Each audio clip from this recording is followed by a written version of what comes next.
কাগজখিনি বাইদেউ কাগজখিনি মই মিটিঙৰ পিছত নিজে নামি লৈ ল'ম আপোনালোক ধুনীয়াকৈ বহি থাকক মই লৈ ল'ম হ'ব বাকি আপোনালোকৰ সকলোৰে ভাল মোৰ লগত একেলগে ক'ব ভাৰত মাতা কি ভাৰত মাতা কি নৰেন্দ্ৰ মোদী ভৈৰৱকুণ্ডৰ কাৰ্যকৰ্তা ধনচিৰিৰ কাৰ্যকৰ্তা বহুত বহুত ধন্যবাদ আপোনালোক সকলো ধুনীয়াকৈ বহি লওক সকলো সুন্দৰ কৰি আমাৰ যুৱ বাহিনী আহিছে নে না আজি মিটিঙত আহিছে ঠিক আছে আজিৰ সভাত আমাৰ মাজত উপস্থিত অসম চৰকাৰৰ সন্মানীয় মন্ত্ৰী পীযুষ হাজৰিকা ডাঙৰীয়া নগাঁও সমষ্টিৰ বিধায়ক ৰূপক শৰ্মা ডাঙৰীয়া আমাৰ জিলাৰ সভাপতি সুনীল কুমাৰ বসুমতাৰী ডাঙৰীয়া প্ৰণৱজ্যোতি লহকৰ ডাঙৰীয়া শান্তিয়াছ কুজুৰ ডাঙৰীয়া অভিজিত নাথ ডাঙৰীয়া দিগন্ত বৰুৱা ডাঙৰীয়া শ্যামল সৰকাৰ ডাঙৰীয়া অজয় হাজৰিকা ডাঙৰীয়া জোচৰাং বড়ো ডাঙৰীয়া বিকন ডেকা ডাঙৰীয়া জয়কান্ত শৰ্মা ডাঙৰীয়া মেনন মুছাহৰী ডাঙৰীয়া আশুতোষ চৌধুৰী ডাঙৰীয়া গজেন হাইনাৰী ডাঙৰীয়া বিচিত্ৰ বসুমতাৰী ডাঙৰীয়া শ্ৰী শৰৎ বসুমতাৰী ডাঙৰীয়াকে আদি কৰি মঞ্চত উপবিষ্ট আমাৰ সন্মানীয় কাৰ্যকৰ্তাসকল আই মাতৃসকল যুৱক যুৱতী বন্ধু বান্ধৱীসকল আৰু মোৰ সেৱাৰ থলী ৰাইজ পোনপ্ৰথমে ইমান গৰমৰ মাজতো আপোনালোকে তাতে এতিয়া ভৰ দুপৰীয়া 1:30 বাজিছে ইমান গৰমৰ মাজতো আপোনালোকে আমাৰ বিজেপিৰ সভা অংশগ্ৰহণ কৰিবলৈ আহিছে মই আপোনালোকক বহুত বহুত ধন্যবাদ আৰু নমস্কাৰ জনাইছো শ্ৰদ্ধাৰ ৰাইজ কেইদিনমান আগতে আমি ওদালগুৰিলৈ আহিছিলো আৰু আমাৰ জিলাৰ এখন সভা আমি সকলোৱে সম্বোধন কৰিছিলো সেইদিনাখন সভাতে আমি সিদ্ধান্ত লৈছিলো যে আমি ওদালগুৰি জিলাৰ বিটিএডিৰ প্ৰত্যেকটো পুলিং বুথতে আমাৰ পুলিং বুথ কমিটি গঠন কৰিম যুৱ বাহিনী গঠন কৰিম আৰু তাৰ পিছত প্ৰত্যেকটো MCLA সমষ্টিত মই এবাৰ নিজে আপোনালোকক লগ কৰিবলৈ আহিম 1 আগষ্টৰ পৰা মই বিটিএডিৰ পাঁচোখন জিলাতে নিজে গৈছো আৰু আমাৰ কাৰ্যকৰ্তাসকলক সাক্ষাৎ কৰিছো ওদালগুৰিৰ মই মুদৈবাৰীত আহিলো হৰিসিঙাত আহিলো মই ওদালগুৰি জিলাৰ ভেৰগাঁৱত আহিলো খালিংদুৱাৰত আহিলো খৈৰাবাৰীত আহিলো ননৈ চেৰফাঙত আহিলো পাঁচনৈ চেৰফাঙলৈকেও গলো আৰু আজি আমি ৰৌতা পাঁচনৈ চেৰফাং ইয়াতে ভৈৰৱকুণ্ড আৰু ধনচিৰি কাৰ্যকৰ্তাসকলক সাক্ষাৎ কৰিছো। তামুলপুৰ জিলালৈ গলো, দৰঙাজুলি, নাগৰিজুলি, বাগানপাৰা, শুক্লাই চেৰফাং, গোৰেশ্বৰ। বাক্সা জিলাতো মই গলো, মুছলপুৰ, মথনগুৰি, দিহিৰা, শালবাৰী, ককলাবাৰী। চিৰাঙলৈকো গলো, থুৰিবাৰী, সুবাইজাৰ, মানস চেৰফাং, চিৰাং, চিৰাংদুৱাৰ, কাজলগাঁও। এই গোটেইবোৰ সমষ্টিলৈ মই নিজে যোৱা 20 দিনত নিজে গৈ আমাৰ কাৰ্যকৰ্তাসকলক সাক্ষাৎ কৰিছো। কোকৰাঝাৰলৈও গলো, দতমা, ফকিৰাগ্ৰাম, বনৰগাঁও, গোমা। এই গোটেইবিলাকত আমি মিটিং কৰিছো আৰু ৰাইজৰ আগত আহিবলগীয়া নিৰ্বাচনৰ বিষয়ে কথাও পাতিছো, সমস্যাৰো বুজ লৈছো আৰু ৰাইজক সুধিছো যে আমি ইলেকশ্যন খেলিব লাগে নে নালাগে। কাৰণ আমি UPPLৰ লগত লগ লাগিও ইলেকশ্যন খেলিব পাৰো, BPFৰ লগত লগ লাগিও ইলেকশ্যন খেলিব পাৰো আৰু আমাৰ গোটেইকেইটা সিটতে বিজেপি হৈও আমি ইলেকশ্যন খেলিব পাৰো। যেতিয়া মই ৰাইজক সুধিছো, সকলো ৰাইজে আমাক কৈছে যে এইবাৰ ইলেকশ্যন আপোনালোকে বিজেপি বুলি খেলক, পদুম চিনৰ ছবিত আমি ভোট দিম। ঠিকে কৈছে নে নাই ৰাইজে? এতিয়া মই ভৈৰৱকুণ্ড সমষ্টিৰ ৰাইজক সুধিম যে আমি পদুম ফুলৰ ছবিত ইলেকশ্যন উঠিব লাগে নে নালাগে? পুৰা চিন্তা কৰি কওক, লাগে নে নালাগে? ধনচিৰি ৰাইজে কওক, পদুম ফুলৰ ছবিত ইলেকশ্যন উঠিব লাগে নে নালাগে? লাগে। সকলোৱে এটা কথাত একমত যে এইবাৰ বিজেপি বুলি আমি ইলেকশ্যন উঠিব লাগে আৰু ৰাইজে পদুম ফুলৰ ছবিত ভোট দিব পাব লাগে। যেতিয়া বিধানসভা আহে, লোকসভা আহে, বিটিআৰৰ ৰাইজে মোক কয় যে ছাৰ মামা অহাবাৰ কিন্তু পদুম ফুলটো দিব। সেইকাৰণে এইবাৰ আমি ঠিক কৰিছো যে আমি UPPLৰ লগতো ইলেকশ্যন নেখেলো, BPFৰ লগতো নেখেলো, আমি পদুম ফুলৰ ছবিত ইলেকশ্যন উঠিম। আমি জিকিম নে হাৰিম? জিকিম নে হাৰিম? জিকিম, পাক্কা জিকিম। শ্ৰদ্ধাৰ ৰাইজ, আপোনালোকে এবাৰ বুজি চাওক যে মোৰ লগত সকলোৰে ভাল।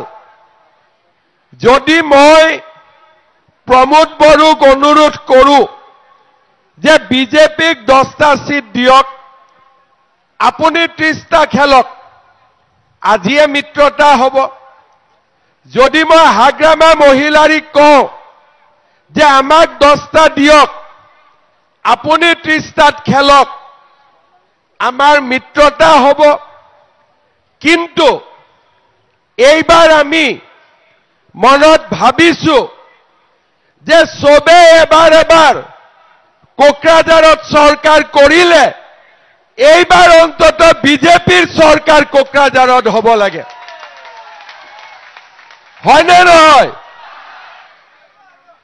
কাৰণ বিটিআৰত যিবিলাক সমস্যা আছে, এই সমস্যাবিলাক সমাধান কৰিব হলে এবাৰ আমাক বিজেপিৰ চৰকাৰ এখনৰ প্ৰয়োজনীয়তা আছে।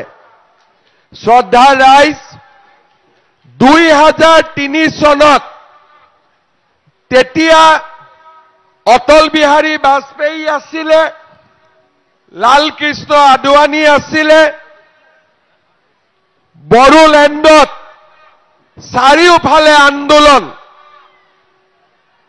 ৰাইজে যাতে শান্তি পায়, আমাৰ যাতে জীৱন নিৰাপদে থাকে। 2003 চনত আমি বিটিআৰত প্ৰথম চুক্তি স্বাক্ষৰ কৰিছিলোঁ।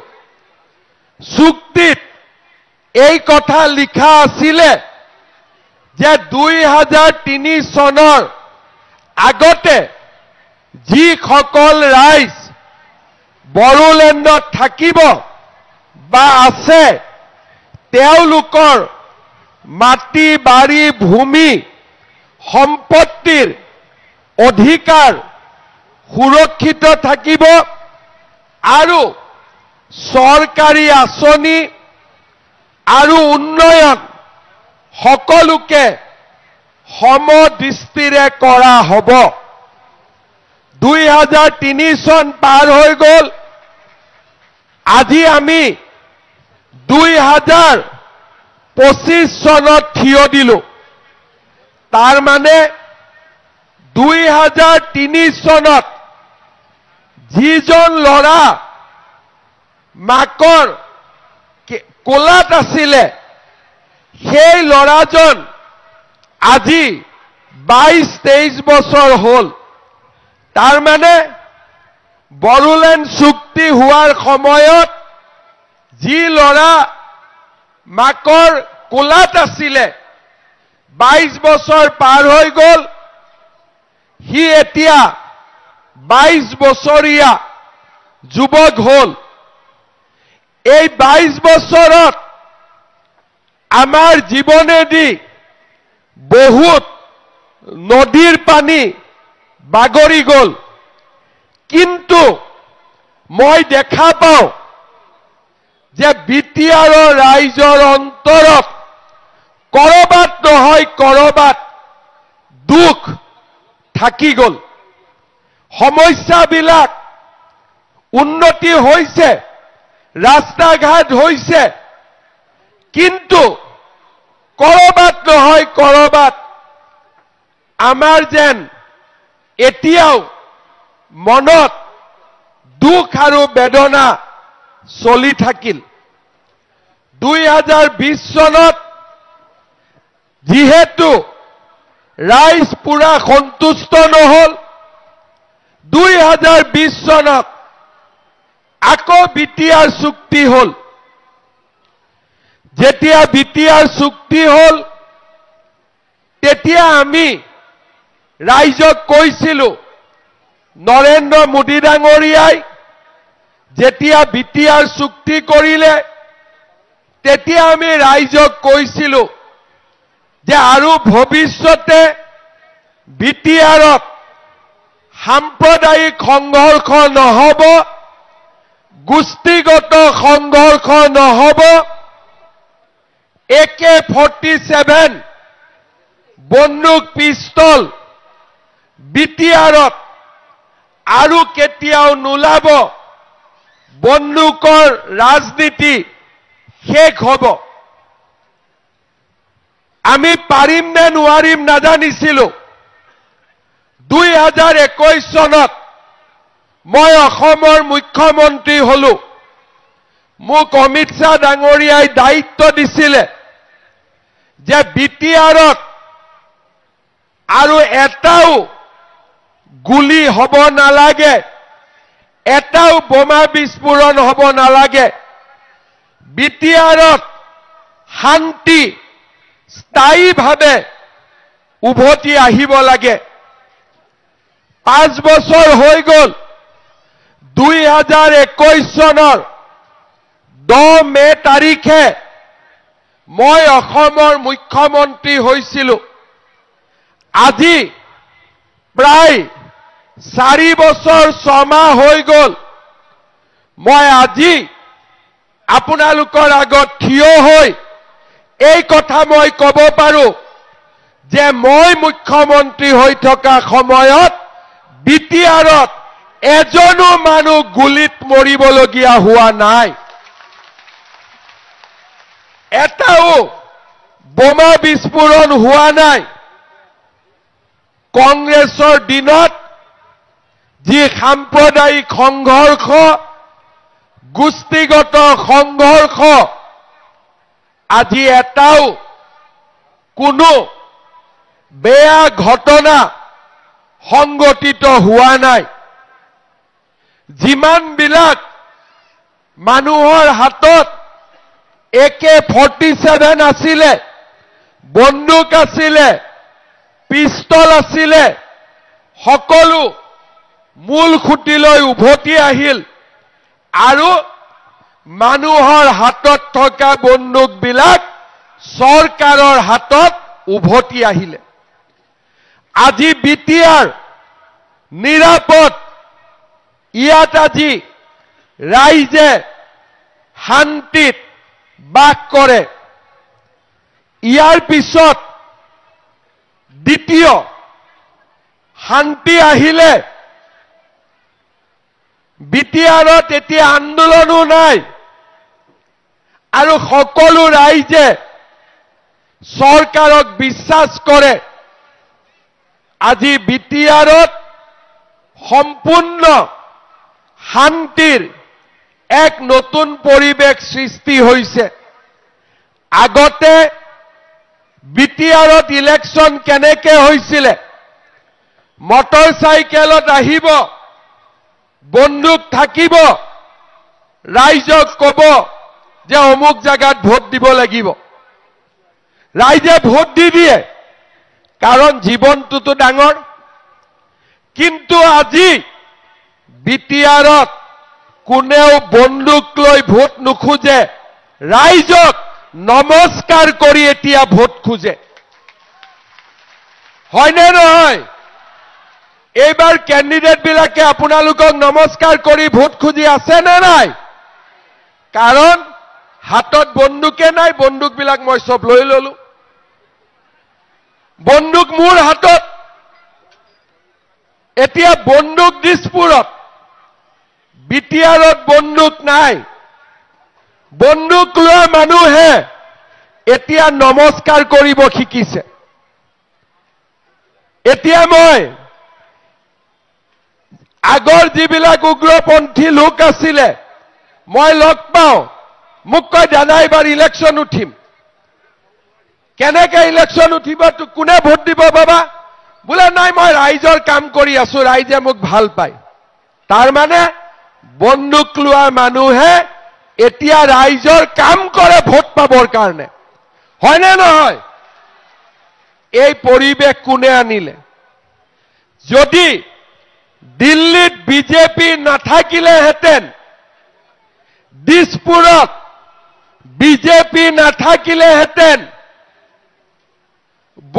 বড়োলেণ্ডত বিটিআৰত বন্দুক কেতিয়াও চৰকাৰৰ হাতত জমা নহলহেঁতেন কেতিয়াও জমা নহলহেঁতেন বিটিআৰত তেজৰ ফাকুৱা বন্ধ নহলহেঁতেন 4,000 লোকৰ মৃত্যু হৈছিল 4,000 আৰু যোৱা 5 বছৰত এজন মানুহৰো মৃত্যু হোৱা নাই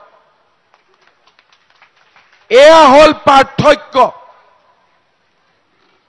শান্তি আহিলে গণতন্ত্ৰ আহিলে কিন্তু ৰাইজৰ মনত আনন্দও আহিব লাগিব শান্তি আহিলে ইলেকশ্যন হৈছে আমি কৈছো যে ৰাস্তা বনাই দিম দলং বনাই দিম স্কুল বনাই দিম অৰুণোদয় দিম ঘৰ দিম চাকৰি দিম ৰাইজে ভোট দিছে, কিন্তু পিছত কামবিলাক হোৱা নাই। ৰাইজৰ মনত দুখ আকৌ আহিলে। বোলে 2003 চনৰ আগত যিসকল লোক ইয়াত আছিলে তেওঁলোকে মাটিৰ অধিকাৰ পাব, বিটিআৰৰ চুক্তিত লিখা আছে, কিন্তু এছডিচিৰ অফিচত গ'লে 47ৰ কাগজ সোধে, 2 চনৰ কাগজ নুসুধে, 1ৰ কাগজ নুসুধে, একেবাৰে ভাৰত স্বাধীন হোৱাৰ কাগজ সোধে। কোনে পাব কাগজ? ক'ৰ পৰা কাগজ পাম? 47ৰ চুক্তিততো 2003হে লিখা আছিলে, 47টো ক'ৰ পৰা আহিলে? উত্তৰ কোনেও নিদিয়ে, কাৰণ উত্তৰ দিব ভয় কৰে। কিন্তু বিজেপিৰ কোনো ভয় নাই, কাৰণ আমি সকলোকে সমান দৃষ্টিভংগীৰে চাওঁ। আমাৰ কাৰণে সকলো সমান। পাগলাদিয়াৰ পানী, ননৈৰ পানী, ধনচিৰিৰ পানী ব্ৰহ্মপুত্ৰত যায়। এতিয়া ব্ৰহ্মপুত্ৰত ভাগ কৰিব পাৰিব নেকি কোনটো কাৰ পানী? পাৰিব নেকি? নোৱাৰে। বিটিআৰত 26টা জনগোষ্ঠীৰ মানুহ আছে, কেনেকে ভাগ কৰিব? যে ই 1 নম্বৰ, ই 2 নম্বৰ, ই 3 নম্বৰ, ই 4 নম্বৰ। ইয়াৰ ল'ৰা তাৰ তাত বিয়া হৈছে, তাৰ মাটি তাৰ লগত, একেলগে স্কুলত কাম কৰে, একেলগে স্কুলত পঢ়ে, একেলগে কলেজত যায়। কেনেকে ভাগ কৰিব? ভাগ কৰিবতো নোৱাৰে। বিটিআৰলৈ আহিছে, চাহ বাগিচা দেখিছে, বাহ ইমান ধুনীয়া চাহ বাগিচা, মানুহৰ মনটো ভাল লাগি যায়। বিটিআৰত ছোৱালীয়ে বিহু নাচিছে, বাহ ইমান ধুনীয়া বিহু নাচিছে, বাগৰুম্বা নাচিছে, মন ধুনীয়া লাগি যায়। বোলে চেল পিঠা খাইছে, পেট পুৰা হৈ যায়। হয়নে নহয়? আজি বঙালী ভাষী, অসমীয়া ভাষী, হিন্দী ভাষী, নেপালী ভাষী, কোচ, কলিতা, ৰাজবংশী, বড়ো, ৰাভা, নাথ, যোগী, শৰণীয়া কছাৰী, বৰ্মন কছাৰী, মদাহী, এটা ভাগ কেনেকে কৰিব? সকলোতো বিটিআৰতে জন্মিছে, ইয়াতে মৰিব লাগিব। সেইকাৰণে মই সকলোকে এটা কথা কৈছো যে এইবাৰ আমাৰ দায়িত্ব হ'ব বিটিআৰত যাতে কোনো দ্বিতীয় শ্ৰেণীৰ নাগৰিক নাথাকে, সকলো প্ৰথম শ্ৰেণীৰ নাগৰিক হ'ব পাৰে। ব্ৰহ্মপুত্ৰৰ পানী ভাগ কৰিব নোৱাৰি, আৰু বিটিআৰৰ ৰাইজৰ মাজতো ভাগ কৰিব নোৱাৰি। বিটিআৰৰ ৰাইজক ভাগ কৰিব নোৱাৰি। এখন সমাজ আমি নিৰ্মাণ কৰিব লাগিব। এটা দিন আহিব, আজিৰ দিনতো 550খন গাঁৱে মোক লিখিছে যে আমি বিটিআৰত থাকিব নোখোজো। কিন্তু মই বিচাৰো বিটিআৰত ইমান পৰিৱৰ্তন হওক যাতে সকলোৱে কয় যে আমি বিটিআৰত থাকিম, বিটিআৰৰ পৰা ওলাই নাযাওঁ। কেতিয়া সম্ভৱ হ'ব? যেতিয়া বিটিআৰত কোনো দ্বিতীয় শ্ৰেণীৰ নাগৰিক নাথাকিব, সকলো প্ৰথম শ্ৰেণীৰ নাগৰিক হ'ব পাৰিব। এই কথা বেলেগে ক'ব নোৱাৰে, চবে ভয় খায়। কিজানি কোনোবাই বেয়া পায়, মই ভয় নাখাওঁ। কিয় নাখাওঁ? মোৰ কাৰণে সকলো সমান। সৰু সজাইত বিহু লৈ গলো, 12,000 ছোৱালী নাচিলে, বিহুক জগত সভাত লৈ গল। তাৰ পিছত ঝুমুৰক মাতিলো, জুমুৰত জগত সভাত লৈ গ'ল এইবাৰ বাগৰুম্বা মাতিছো তাৰমানে মোৰ চকুত সকলো সমান আৰু সেই কাৰণে মোৰ কোনো ভয় নাই মই সব কথা ক'ব পাৰো সেই কাৰণে মই কৈছো যে এই বড়োলেণ্ডৰ ভৱিষ্যতৰ কাৰণে বড়োলেণ্ডত কোনো দ্বিতীয় শ্ৰেণীৰ নাগৰিক থাকিব নোৱাৰিব সকলো নাগৰিক প্ৰথম শ্ৰেণীৰ হ'ব লাগিব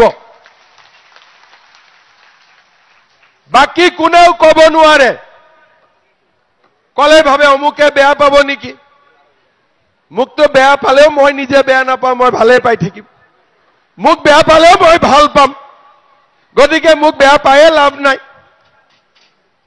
মই ক'ব পাৰো যে বিটিআৰত অৰুণোদয় দিওতে ৰাজনীতি হ'ব নালাগে অৰুণোদয় ফৰ্মত 200-300 টকা খুজিব নালাগে প্ৰধানমন্ত্ৰীৰ ঘৰ দিওতে টকা ল'ব নালাগে যদি নলবাৰীৰ সকলো মা অৰুণোদয় পাব পাৰে ওদালগুৰিৰো সকলো মায়ে অৰুণোদয় পাব লাগিব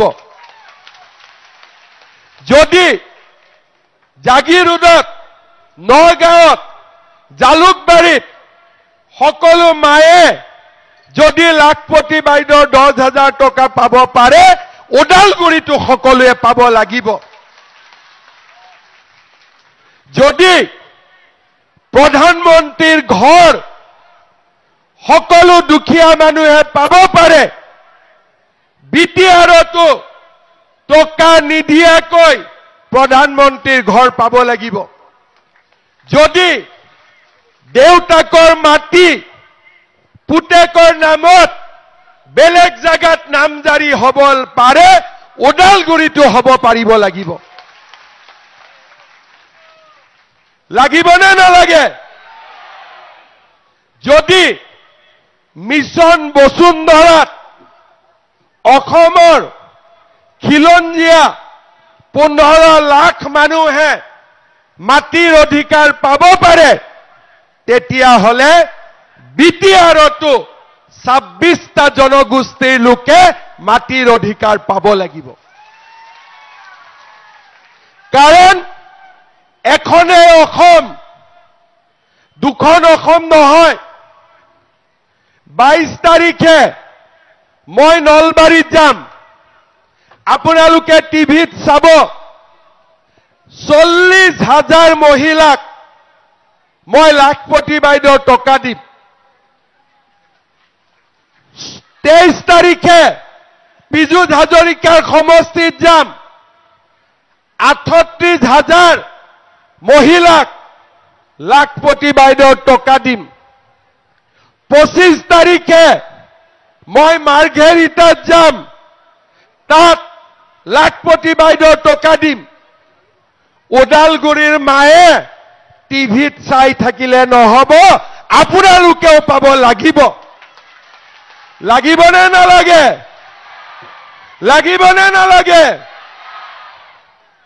17 ছেপ্টেম্বৰ অসমৰ 38 লাখ এজনী দুজগৰাকী নহয় 38 লাখ মহিলাই অৰুণোদয় পাব এতিয়া অৰুণোদয় পোৱা মহিলাই গেছৰ ফৰ্ম ফিল আপ কৰি আছে কাৰণ অৰুণোদয় মহিলাই গেছ কিনিলে 250 টকা গেছৰো সাবসিডি পাব তাৰ মানে কিমান হল 1250 আৰু 250 1500 টকা হল অৰুণোদয় এতিয়া বিটিআৰতো পাব লাগিব নে নালাগিব লাগিব নে নালাগিব নে বিটিআৰৰ মানুহে খালি টিভিতে চাই থাকিব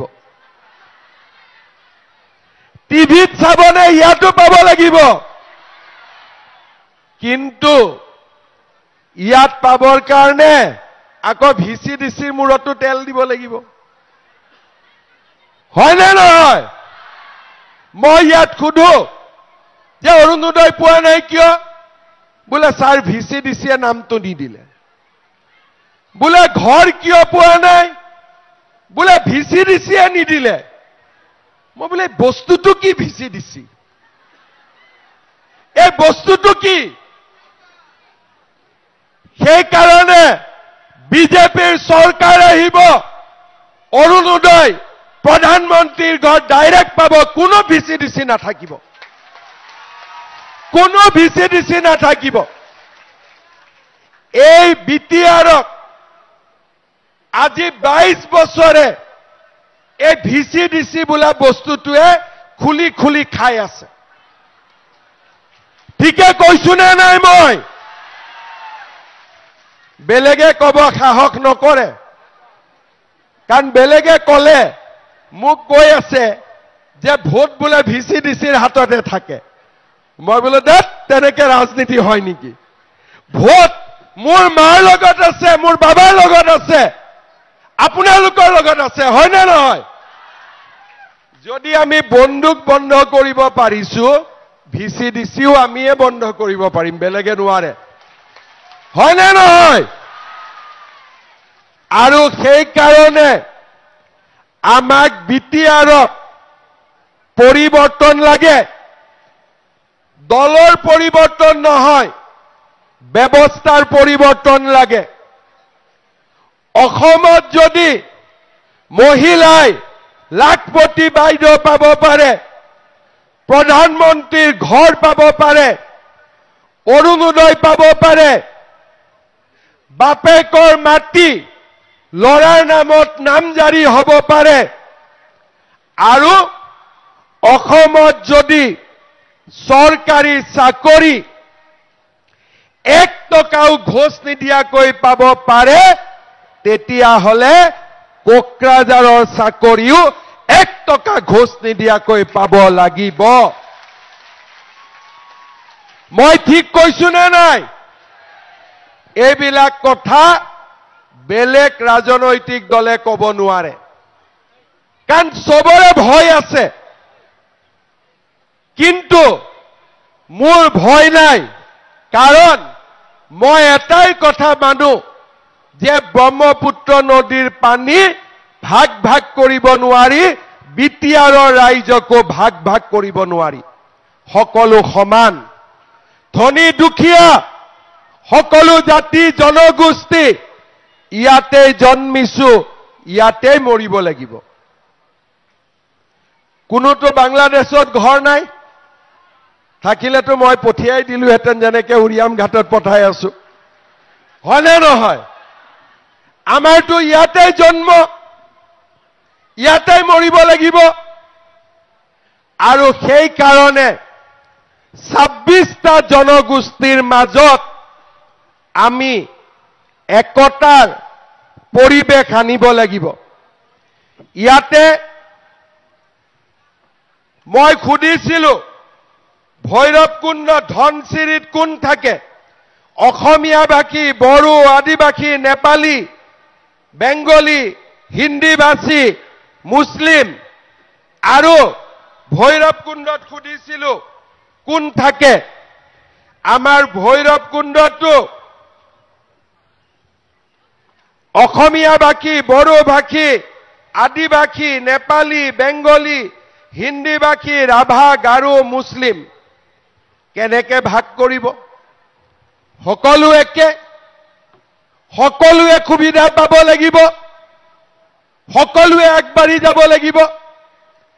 ভোটৰ সময়ততো ভাগ নকৰে, চবৰে ভোটটো এটা, ভোটৰ সময়ত চবকে ভোট লাগে, আৰু ভোটৰ পিছত ভোট দিলে কাম নহব, ভিচিডিচিৰ মূৰত মিঠাতেল ঢালিব লাগে, নহলে কাম নাই,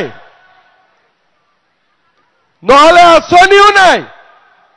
ইলেকশ্যন হৈ গল, ৰিজাল্ট দিলে, 1 মাহতে কোনবা কোনবা ভিচিডিচি হৈ গল। এতিয়া দৌৰি থাকক ভিচিডিচিৰ পিছত। সিহঁতে কয় আমাকতো ভোট দিয়া নাই, যাক ভোট দিছ তাৰ কাষত যা। আমাক যদি কিবা লাগে আমাৰ মূৰত তেল মাৰিব লাগিব।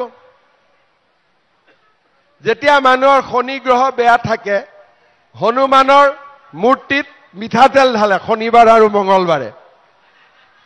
আমাৰ ইয়াতো অৰুণোদয় পাব, প্ৰধানমন্ত্ৰীৰ ঘৰ পাব, ভিচিডিচিৰ মূৰত মিঠাতেল মাৰিব লাগিব,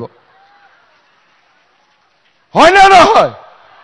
আকৌ সেইটো মিঠাতেলত মহাত্মা গান্ধীৰ ফটো থাকিব লাগিব, হয় না? গান্ধীজীৰ ফটো থাকিব লাগিব, তেতিয়াহে কাম হ'ব। এই ব্যৱস্থা চলি থাকিলে বিটিআৰত থাকিও মানুহ দুখত থাকিব। মোক সাংবাদিক এজনে সুধিলে সিদিনাখন যে ছাৰ, প্ৰথম শ্ৰেণীৰ নাগৰিক কোন, দ্বিতীয় শ্ৰেণীৰ নাগৰিক কোন? মই বোলে এই সাধাৰণ কথাটো বুজি পোৱা নাই। বোলে কিয়? বোলে যাৰ মাটিৰ পাট্টা আছে সি প্ৰথম শ্ৰেণী, যাৰ মাটিৰ পাট্টা নাই সি দ্বিতীয় শ্ৰেণী, যাৰ অৰুণোদয় আছে সি প্ৰথম শ্ৰেণী, যাৰ অৰুণোদয় নাই সি দ্বিতীয় শ্ৰেণী, যোনে ঘৰ পাইছে সি প্ৰথম শ্ৰেণী, যোনে ঘৰ পোৱা নাই সি দ্বিতীয় শ্ৰেণী। ঠিকে কৈছো নে নাই?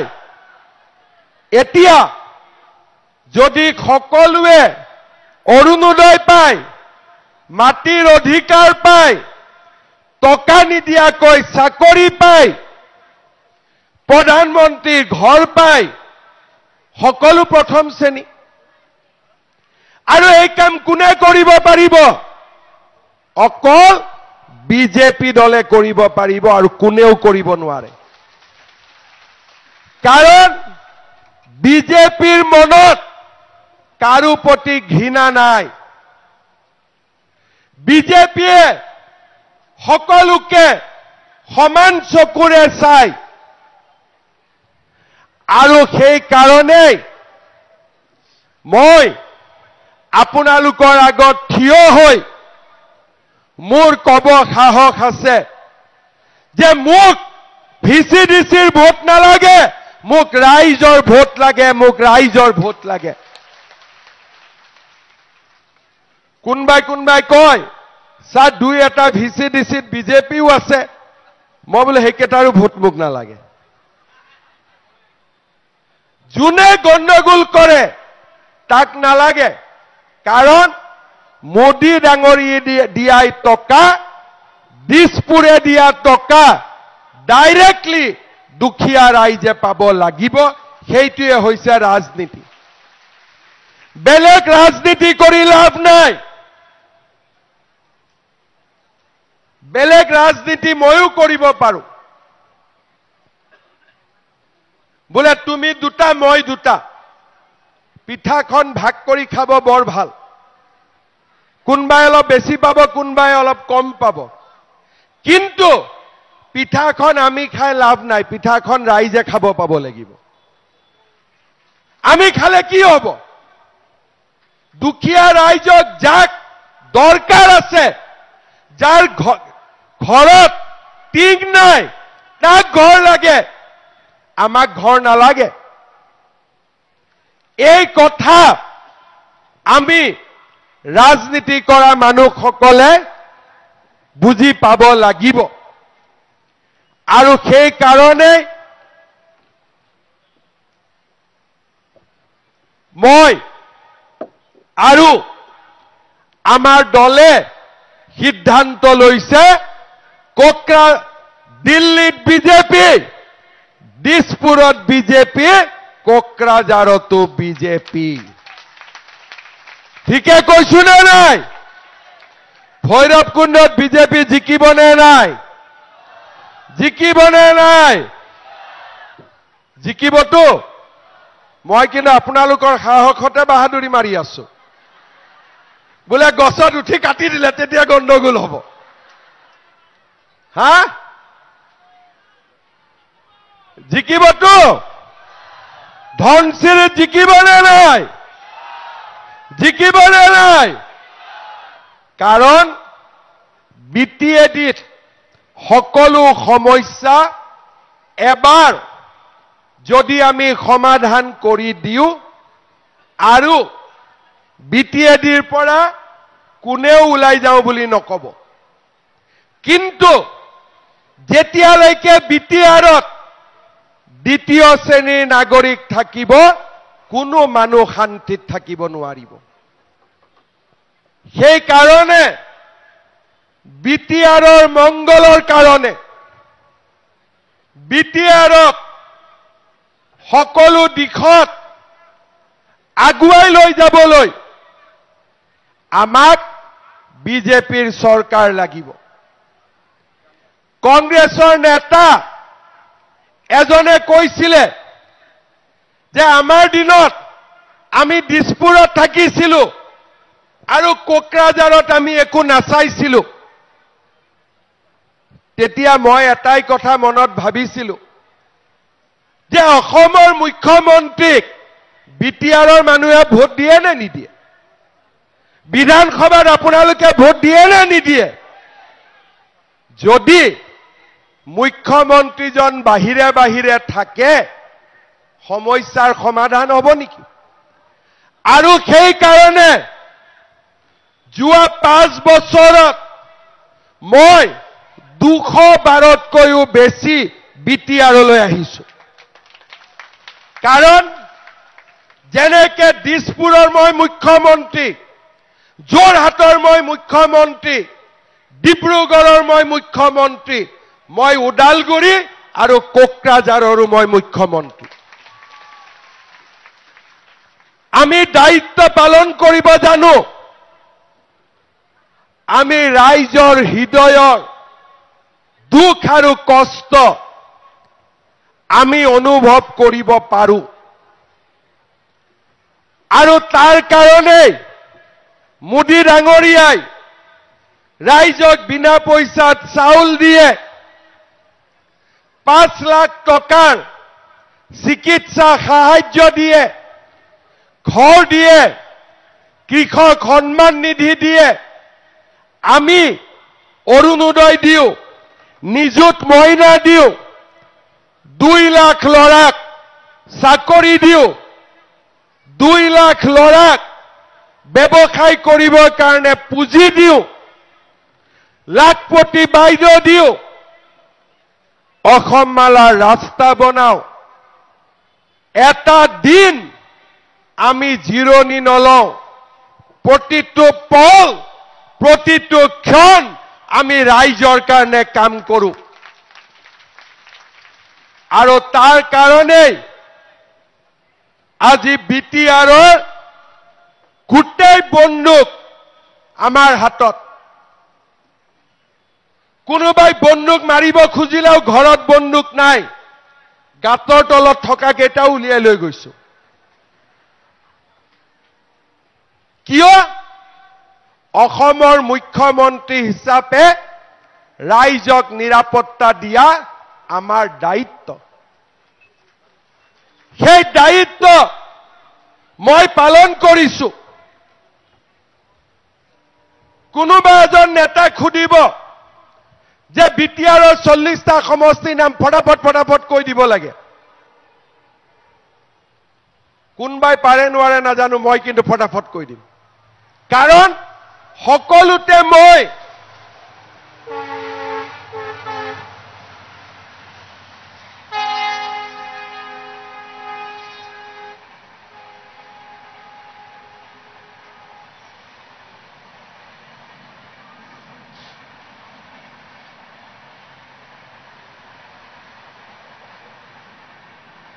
ইয়াত এখন ফ্লাইঅভাৰ লাগে,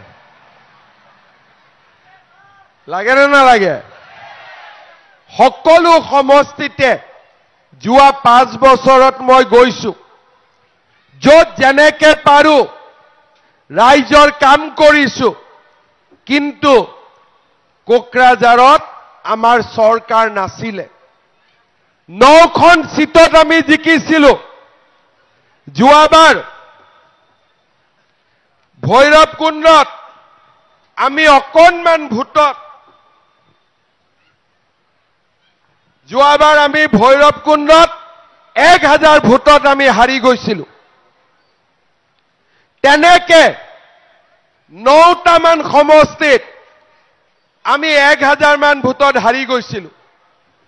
যদি সেইবাৰ এই 9টা সমষ্টিত আমি নাহাৰিলোহেঁতেন, আজি বিটিআৰত কোনো দ্বিতীয় শ্ৰেণীৰ নাগৰিক নাথাকিলেহেঁতেন ভিচিডিচি কেতিয়াবাই গুচি গ'লহেঁতেন কিন্তু আমি তথাপিতো কোকৰাঝাৰত চৰকাৰৰ লগত থাকি যিমান পাৰো ৰাইজৰ কাৰণে কাম কৰাৰ বাবে চেষ্টা কৰিছিলো অন্তত আমি কোকৰাঝাৰত লগত বহি থকা কাৰণে শান্তি আমি দেখা পাইছিলো এইবাৰ আপোনালোকে আমাক আশীৰ্বাদ কৰক দিল্লীত বিজেপিৰ চৰকাৰ দিছপুৰত আৰু 5 বছৰৰ কাৰণে বিজেপি আহিবই মাত্ৰ কোকৰাঝাৰতো আমি আহিব লাগে চৰকাৰত আমাৰ শক্তিশালী ভূমিকা থাকিব লাগে বিটিআৰৰ সমস্যা আমি সমাধান কৰিব লাগে সম অধিকাৰ সম উন্নয়ন সম বিকাশ এই বিটিআৰ আমাৰ প্ৰতিজ্ঞা সম উন্নয়ন সম বিকাশ এইখনে আমাৰ সপোনৰ বিটিআৰ শ্ৰদ্ধাৰ ৰাইজ আপোনালোকে আমাক আশীৰ্বাদ কৰক আমি কাৰো বিৰুদ্ধে নাই বিজেপি ইউপিপিএলৰ মিটিং আমি বিৰোধিতা নকৰো বিপিএফ আমি বিৰোধিতা নকৰো আমি কাৰো বিৰুদ্ধে নাই মাত্ৰ এইবাৰ ৰাইজে পদুম ফুলৰ ছবিত ভোট দিব দিবনে নিদিব পিছফালে দিবনে নিদিব বঢ়িয়া শ্ৰদ্ধাৰ ৰাইজ আমাৰ ৰাইজে মোক কেইটামান দাবী দিছে ওদালগুৰিৰ চহৰৰ পানী যোগান আঁচনিটো ৰিপেয়াৰ আৰু আপগ্ৰেডেশ্যন কৰিব লাগে যাতে ৰাইজে সুন্দৰ কৰি খোৱা পানী পাব পাৰে লাগে নালাগে ৰাইজে কৈছে ওদালগুৰি হাই ছেকেণ্ডাৰী বিল্ডিং ধুনীয়াকৈ বনাই দিব লাগে কৰামুৰি বংগুৰুম মাজুলী এই অঞ্চলবিলাকত হাতী মানুহৰ সংঘাত সমাধান কৰিব লাগে ওদালগুৰিত এখন জিএনএম আৰু এএনএম ট্ৰেইনিং চেণ্টাৰ কৰিব লাগে ওদালগুৰিত এখন কেন্সাৰৰ হস্পিটাল কৰিব লাগে ওদালগুৰিত খেলাৰ সুবিধা বঢ়াব লাগে ওদালগুৰিত যেহেতু ইয়াত আমাৰ ড্ৰেগন ফ্ৰুট আৰু আন বহুত ফ্ৰুট হয় ফুড প্ৰসেসিং সেন্টাৰ বনাব লাগে দৈফাং নদীৰ ওপৰত পাটিবাৰী আৰু ভেৰগাঁও কানেক্ট কৰি এখন ধুনীয়া দলং বনাব লাগে আমাৰ বাটাবাৰী গাঁৱত কালচাৰ সেন্টাৰ আৰ্ট কালচাৰ জনতা এমই স্কুল হাই স্কুল কৰিব লাগে পিএমৱাই ঘৰ পাব লাগে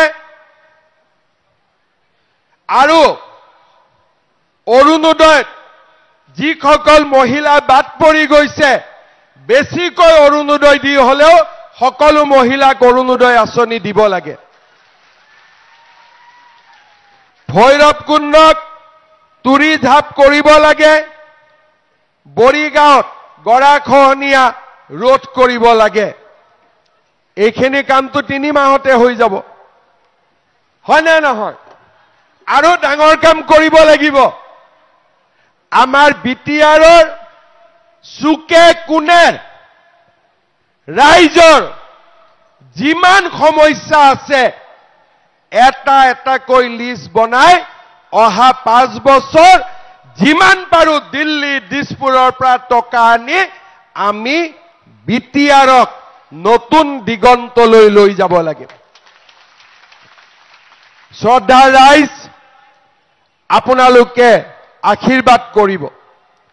বিজেপিয়ে আপোনালোকৰ আশীৰ্বাদত ইলেকশ্যনত প্ৰতিদ্বন্দ্বিতা কৰিব।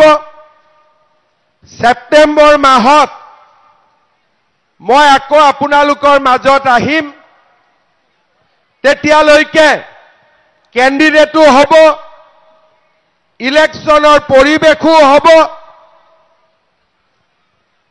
আজিয়ে যিমান মানুহ আমাৰ পৰিয়াল কেইটাই ভোট দি দিলে আমি জিকি যাম, হয়নে নহয়?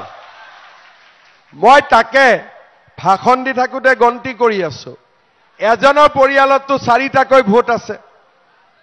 আমাৰ উপস্থিত মানুহখিনি 4 দি পূৰণ কৰিলে দেখোন আমি জিকিয়ে গলো। ঠিকে কৈছো নে নাই?